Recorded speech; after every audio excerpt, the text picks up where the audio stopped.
अस्सलाम वालेकुम स्टूडेंट्स। आज का हमारा लेक्चर जो है ये एलिमेंट्री नंबर 3 के पास पेपर के ऊपर है। जैसे कि एक पास पेपर आपके सामने खुला हुआ है, ये 2019 का पास पेपर है और इसमें जैसे मैंने आपसे पहले भी ये बात कही थी कि मैं पास पेपर को भी सॉल्व करवाऊँगी। तो ये देखिए आपके सामने है और इसमें क्वेश्चन शॉर्ट क्वेश्चंस आपके सामने हैं। ये देखिए इनको सॉल्व करते हैं वन बाय वन और स्पेशली मैं उन क्वेश्चंस को सॉल्व करवाऊँगी जो क्वेश्चंस मैंने आपको कोर्स पढ़ाते हुए जो एग्जैक्ट क्वेश्चंस नहीं हैं और जो थोड़े से मतलब घुमा फिरा के पूछे गए हैं, एग्जैक्ट स्टेटमेंट के साथ नहीं पूछे गए, जो बज़ाहिर ऐसे लगता है देखे कि आपने नहीं किए हुए, लेकिन उनको एक्सप्लेन करेंगे। लेकिन जो बिल्कुल सीधे सीधे क्वेश्चंस हैं जो हम कोर्स में पढ़ चुके हैं, अब वो मैं आपको यहाँ से बस बता दूँगी, उसको कंप्लीट सॉल्व नहीं करूँगी। देखिए जी, ये शॉर्ट क्वेश्चंस आपके सामने हैं और इन शॉर्ट क्वेश्चंस में पहला जो क्वेश्चन आपके पास है वो क्वेश्चन है आपके पास use Euclidean algorithm to find a solution of the equation. ये जी आपके पास इक्वेशन दी हुई है और आपसे कहा गया है कि यूक्लिडियन एल्गोरिदम इस्तेमाल करें और उसके ज़रिए आप इसको सॉल्व करें। अब देखिए ये क्वेश्चन जब मैं आपको एक्सप्लेन करूँगी फिर आपको पता चलेगा भाई ये तो हमें आता है, लेकिन यहाँ पे पूछने का अंदाज़ उसका इस तरह से है कि आपको ये लग रहा है कि यूक्लिडियन एल्गोरिदम तो हमने कहीं पढ़ा ही नहीं है और यूक्लिडियन एल्गोरिदम के थ्रू इसको कैसे करें। इनफैक्ट ये डाइफरेंटाइन इक्वेशन है, ठीक है जी। डाइफरेंटाइन इक्वेशन में क्या होता है, अब इसको नेक्स्ट जो है वो यूक्लिडियन भी देखते हैं। मैं यूक्लिडियन एल्गोरिदम आपको डिफ़ाइन भी करती हूँ और फिर ये बताती हूँ कि ये डाइफरेंटाइन इक्वेशन कैसे है। हाँ देखिए जी, पहली बात तो ये कि यूक्लिडियन एल्गोरिदम मैं आपको बता दूँ, यूक्लिडियन एल्गोरिदम कहते हैं दो नंबर्स के जीसीडी के फाइंड करने के प्रोसेस को। आप दो नंबर्स का जीसीडी किस प्रोसेस से फाइंड करते हैं और जब आप जीसीडी फाइंड करते हैं तो ये एक तरीका है जीसीडी फाइंड करने का जो बचपन में हमें सिखाया जाता था, उसको हम यूक्लिडियन एल्गोरिदम कहते हैं। अब मैंने भी नंबर 3 कराते हुए ये प्रोसेस आपको बताया है, लेकिन मैंने उस शक्ल में नहीं करवाया जिस शक्ल में आपको 7-8 क्लास में सिखाया जाता है। मैंने दूसरे तरीके से सिखाया है। ये देखिए मिसाल के तौर पे आपके पास एक नंबर है 20 और एक नंबर आपके पास है, आप कर लें 30 कर लें, ठीक है।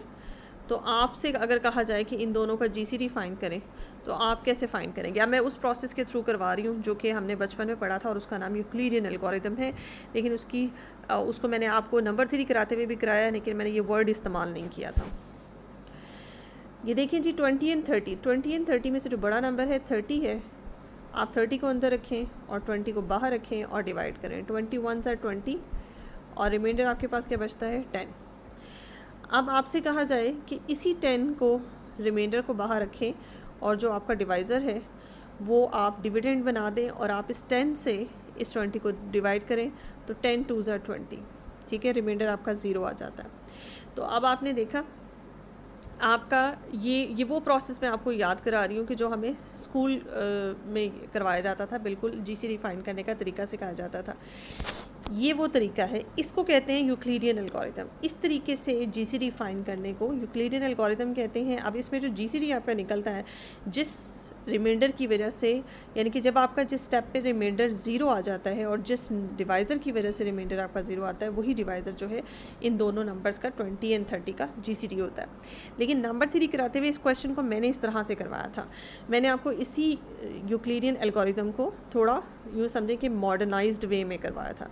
वो कैसे करवाया था कि आपने 30 को 20 से डिवाइड करना है, ठीक है। इस तरह से मतलब आपने वो डिवीजन फॉर्म में तो बिल्कुल बच्चों वाला तरीका हो जाता है। तो आपने इस तरह से लिखना है 21 से 20 और रिमाइंडर आपके पास आता है 10। उसके बाद फिर इस 20 को आपने इस रिमाइंडर से डिवाइड करना है तो 10 2 ज़ा 20 और रिमाइंडर हमारे पास 0 होता है। तो जिस इक्वेशन में आपके पास रिमाइंडर 0 आता है जिस डिवाइज़र की वजह से, उस इक्वेशन से जो सेकंड लास्ट इक्वेशन, यानी कि जिस इक्वेशन में आपके पास रिमाइंडर 0 आएगा उससे जस्ट पिछली इक्वेशन में जो रिमाइंडर होता है वो दरअसल उन दोनों नंबर्स का जीसीडी होता है। ये 30 और 20 का जीसीडी इस तरह भी 10 ही आया। तो ये वही वाला तरीका है जो मैंने अभी डिवीजन के मेथड से कराया था, वो बचपन में हम करते थे उस तरीके से, लेकिन अब जो है थोड़ा मॉडर्नाइज्ड वे में इस तरह से इक्वेशन की फॉर्म में करते हैं। तो अब आपको कहा जा रहा है कि इस इक्वेशन को आपने करना है किस तरीके से, आपने इस इक्वेशन को सॉल्व करना है इस तरीके से। यूक्लिडियन एल्गोरिदम के तरीके से, यानी कि जीसीडी के तरीके से। सबसे पहले वापस अपने क्वेश्चन की तरफ चलते हैं।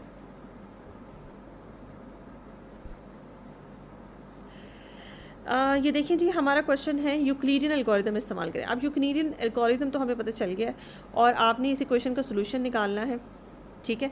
अब ये इक्वेशन आपके पास क्या है, 56x और 72y। 56x और 72y, ये मैं आपको पहले ही बता दूं कि ये आपके पास है डाइफरेंटाइन इक्वेशन। यहाँ पे x और y उसने कैपिटल लिख ली है, तो इससे आपने कंफ्यूज नहीं होना, ये डाइफरेंटाइन इक्वेशन ही रहेगी। डाइफरेंटाइन इक्वेशन सोल्यूशन आपने फाइंड करना है, तो आपको पता है कि जब भी डाइफरेंटाइन इक्वेशन की बात आती है, तो डाइफरेंटाइन इक्वेशन की सोल्यूशन की बात आती है, तो हम इसका जो एक स्टैंडर्ड थ्योरम है चेक करने के लिए कि कोई भी डाइफरेंटाइन इक्वेशन सॉल्वेबल है या नहीं है, हम हमेशा क्या करते हैं, वो थ्योरम अप्लाई करते हैं। वो थ्योरम क्या था कि आपने एक्स और वाई के जो कोफिशिएंट्स हैं उनका जीसीडी चेक करना है, और जो जीसीडी आएगा उससे राइट हैंड साइड पे जो कांस्टेंट सी है चेक करना है कि ये क्या ही वो जीसीडी इस कांस्टेंट को डिवाइड करता है। अगर वो डिवाइड करता है तो फिर ये डाइफरेंटाइन इक्वेशन सॉल्वेबल है, अदरवाइज़ ये लीनियर डाइफरेंटाइन इक्वेशन सॉल्वेबल नहीं होगी।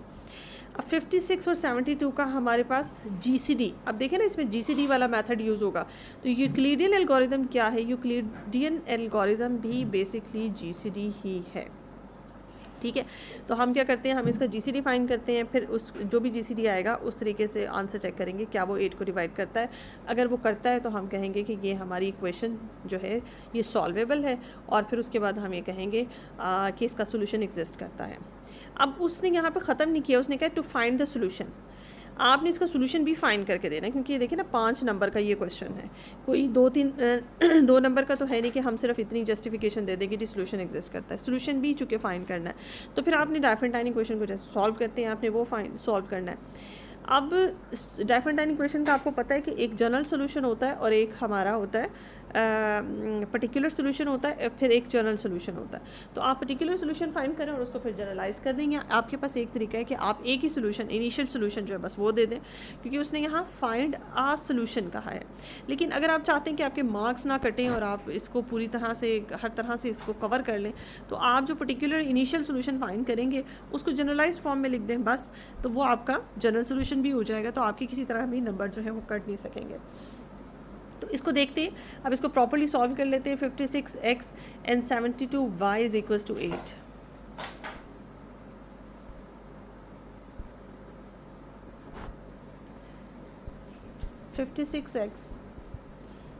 x में यहाँ पे स्मॉल डाल रही हूँ, क्वेश्चन में ग्रेटर है यानी कि कैपिटल है। 56x 72y, ठीक है जी, इज इक्वल्स टू 8 है। अब आप 72 को 56 से डिवाइड करें तो 56 1 56 प्लस 16, फिर 56 को 16 से डिवाइड करें, 16 3 48 और 8। आगे 16 को 8 से डिवाइड करें तो 8 2 16 और रिमाइंडर आपके पास 0 आता है। आप ये देख रहे हैं कि जिस मैंने आपसे कहा था जिस इक्वेशन में रिमाइंडर 0 है उससे जस्ट ऊपर वाला जो रिमाइंडर होता है, इक्वेशन में रिमाइंडर होता है, वही इनका जीसीडी होता है। तो अब आपने देखा कि 56 और 72 का जीसीडी क्या निकला। 56 एंड 72 का जीसीडी जो है वो आपके पास 8 निकला, और 8 जो है वो राइट हैंड साइड, हमारी ओरिजिनल इक्वेशन है 56x plus 72y is equals to 8, और ये जो जीसीडी है ये इस राइट हैंड साइड को डिवाइड कर रहा है इस कांस्टेंट को। तो अब हम ये कह सकते हैं कि हमारा सोल्यूशन, हमारी ये जो डाइफरेंटाइन इक्वेशन है, लीनियर डाइफरेंटाइन इक्वेशन सॉल्वेबल है। आप ये लिखेंगे और इसका सोल्यूशन एग्जिस्ट करता है। अब चलते हैं सोल्यूशन की तरफ। सोल्यूशन का मतलब क्या है? सोल्यूशन का मतलब ये है कि आपने इसमें x की वैल्यू और y की वैल्यू देनी है ना, फाइंड आउट करनी है। तो उसका तरीक़ेकार यही होता है कि आप ये जो हमने पीछे ये जीसीडी के तरीके से करना है, मतलब इसी को अगर आप, और मैंने जो आपको तरीका स्टैंडर्ड सिखाया हुआ है डाइफरेंटाइन इक्वेशन को सॉल्व करने का, अगर आप मेरे पिछले लेक्चर्स जाके देखें तो डाइफरेंटाइन इक्वेशन को कैसे सॉल्व करते हैं उसमें मैंने ये जीसीडी के तरीके से ही आपको सिखाया हुआ है। यानी कि इसमें आप ये कह सकते हैं कि ये क्वेश्चन को नया क्वेश्चन नहीं है मेरे स्टूडेंट्स के लिए। मेरे स्टूडेंट्स को जैसे मैंने डाइफरेंटाइन इक्वेशन को सॉल्व किया हुआ है जीसीडी के तरीके से, ये वही क्वेश्चन है, लेकिन मैं फिर भी आपकी आसानी के लिए एक दफ़ा फिर सॉल्व कर रही हूँ। अब इसमें है क्या, इसमें यह है कि आपने हमने यही जो जीसीडी की फाइंड करने के लिए ये जो 2-3 इक्वेशंस बनाई हैं, इन्हीं इक्वेशंस को लेंगे और लेके चलेंगे और यहाँ से हम अपना जो है बैक इन इक्वेशंस को करेंगे। अब इन इक्वेशंस को बैक आपने करना है तो ये देखें जी, आपके पास है ये क्वेश्चंस हैं और ये क्वेश्चंस मैंने दोबारा से लिखी हैं और इनको थोड़ा सा स्पेस कम की है इनकी। इन्हीं क्वेश्चंस में से आपने बैक करना होता है। यहाँ से 8 को अगर आप यहाँ से निकालें तो 8 बराबर आता है आपके पास 56 माइनस 16 इंटू 3, यानी कि जो आपका जीसीडी निकला है ना, वही जीसीडी आप यहाँ पे जिस इक्वेशन में आपका जीसीडी है, यानी कि सेकंड लास्ट इक्वेशन, आप सेकंड लास्ट इक्वेशन से काम शुरू करें। और सेकंड लास्ट इक्वेशन में क्या करना है, जो जीसीडी हमारा 8 है उसको लेफ़्ट एक साइड पे रहने दें और बाकी तमाम चीज़ों को दूसरी तरफ शिफ्ट करें। उसके बाद आपने क्या करना है, 56 माइनस 16 इंटू 3 आपके पास आ जाएगा। इससे पिछली इक्वेशन जो है वहाँ पे हमारा रिमाइंडर क्या 16, इस 16 की यहाँ से वैल्यू निकालें और यहाँ पे पुट करें तो आपके पास आंसर आता है 8 इज़ इक्वल्स टू 56 माइनस 16 की वैल्यू निकलती है आपके पास 72 माइनस 56 और इस ब्रैकेट के बाहर आपके पास 3 है। ठीक है, जब आप इसे खोलते हैं तो आपके पास आता है 56 माइनस 72 इंटू 3 प्लस 56 इंटू 3। ठीक है, और फिर मैं अगर यहीं से रिमूव करूं इसको, ये हिस्सा मैं रिमूव कर देती हूं तो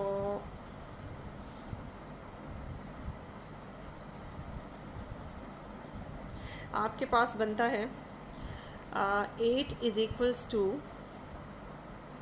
56, ये 56 और ये 56 ऐड अप हो जाएंगे, 56 इंटू 4, ठीक है, और माइनस 72 इंटू 3, यहाँ से कुछ और रिमूव कर लेते हैं,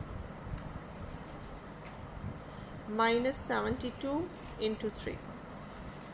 ठीक है जी, अब थोड़ा सा और ये हिस्सा रिमूव करते हैं और अब अपनी इस इक्वेशन की तरफ आ जाते हैं। अब आपकी जो असल इक्वेशन थी डाइफरेंटाइन इक्वेशन, वो क्या थी, वो आपकी डाइफरेंटाइन इक्वेशन थी 56x plus 72y is equals to 8 था आपके पास। तो अगर आप इन दोनों को आपस में कंपेयर करते हैं तो आपके पास x की वैल्यू जो है वो 4 निकलती है और y की वैल्यू जो है वो -3 निकलती है। ठीक है जी, तो ये आपके पास आंसर आता है। ये आपके पास आ सोल्यूशन का वर्ड इस्तेमाल किया हुआ है ना, तो पहला सोल्यूशन आप इसको अगर इनिशियल सोल्यूशन कंसिडर कर लेते हैं तो ये आपके पास इनिशियल सोल्यूशन है। ठीक है जी, अच्छा जी, ये हो गया आपके पास इनिशियल सोल्यूशन। अब इस इनिशियल सोल्यूशन को इस्तेमाल करते हुए हम जनरलाइज सोल्यूशन भी करते हैं। और जनरल सोल्यूशन क्या होता है, जनरल सोल्यूशन का जो फॉर्मूला है वो हम देख लेते हैं। अच्छा जी, ये आप देखेंगे हमारा आंसर जो निकला है, x का निकला है 4 और y का निकला है 3। ये तो आपका इनिशियल सोल्यूशन निकला है। अगर आप चाहें तो ये सोल्यूशन भी लिख सकते हैं, लेकिन अगर आप जनरल सोल्यूशन लिखना चाहें तो हमें पता है कि जनरल सोल्यूशन क्या होता है कि इसको अगर हम x0 और y0 कह दें इनिशियल सोल्यूशन को, तो आपका जनरल सोल्यूशन निकलता है x0 minus B over D T और y0 is equals to y0 plus a over D T. A क्या होता है और b क्या होता है ये मैं आपको बता दूं। जो जनरल इक्वेशन होती है Diophantine equation, ax plus B Y is equals to c होती है। तो इसमें x का कोफिशिएंट को हम a मानते हैं और y के कोफिशिएंट को हम b मानते हैं। ठीक है जी, तो इसमें a और b आपको पता है, और d जो है वो GCD होता है, दोनों x और y का GCD, सॉरी a और b का GCD होता है।